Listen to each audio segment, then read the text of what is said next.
Hello and salams everyone. If you have ever wondered what time buckets to have in your life and how to divide your life into different areas and what are those key areas, then this is the video and the topic we're going to talk about today. So here's the recommendation. Divide your time into 3 top-level buckets. Or other words, divide your life into 3 buckets. First one is the spiritual. The second one is work and finances. And the third one is the time to relax and recharge. So these are the 3 areas of life that we can conclude from a collection of narrations we have received from Prophet himself and the close companions of the Prophet, and also we can conclude from the verses of Quran. And I've included a link to the narrations and the related verses in the description. So as for the first one, which is the spiritual time, that's the time you spend strengthening the link, the relationship between yourself and God, Allah, the Creator. So this is kind of the time you spend pondering, praying, worshiping, and it also counts as a meditation. So the second one is time to work and set up your financial matters. So this is effectively the time to set your finances right, do a work that serves the society, and also this is your path towards financial independence and freedom.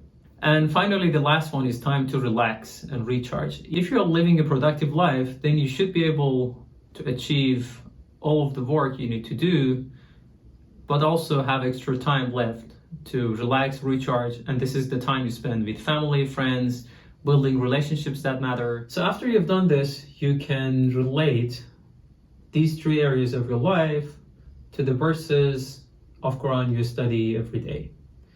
And this links us back to the previous video we discussed, which I'll put the link somewhere here. And that's the next topic we want to talk about. Effectively, as you are spending some time every day studying Quran, you can relate what you learn every day into one of these areas or sub areas within those.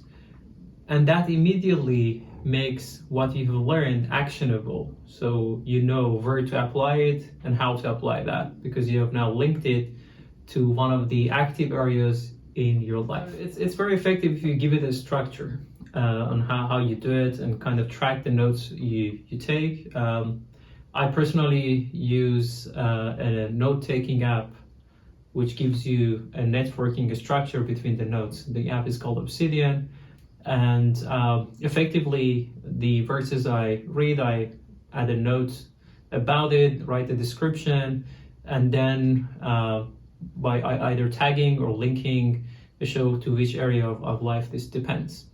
And that kind of helps you give a larger structure. Over time, you will see that there is a huge body of information that is actionable. And if you have a question or you wonder what you should be doing or what decision you should be making about a particular movement in your life, and then it becomes actually very easy. You can just go and search under that topic and you will see all the related information you have written notes about. So that's kind of puts everything in one place and very easy to go back to. So this was the first step, effectively dividing your life into 3 key areas and then relating whatever you read and learn every day to one of those areas. So you're able in the future to easily go and extract them. Also, given that these areas are actionable, it's very easy to remember and bring them into your life. Now, the next step that we will inshallah cover in another video is to be able to set up goals within each of those areas. And once you set up those goals within each of those areas, you track them, and then given that you're also actively adding to those areas what you've learned, that puts you on a path to kind of learn and then put what you learn into practice towards what you want to achieve. So this setup will then help you bring Quran into your daily life and achieve the goals you've set in becoming the best version of yourself.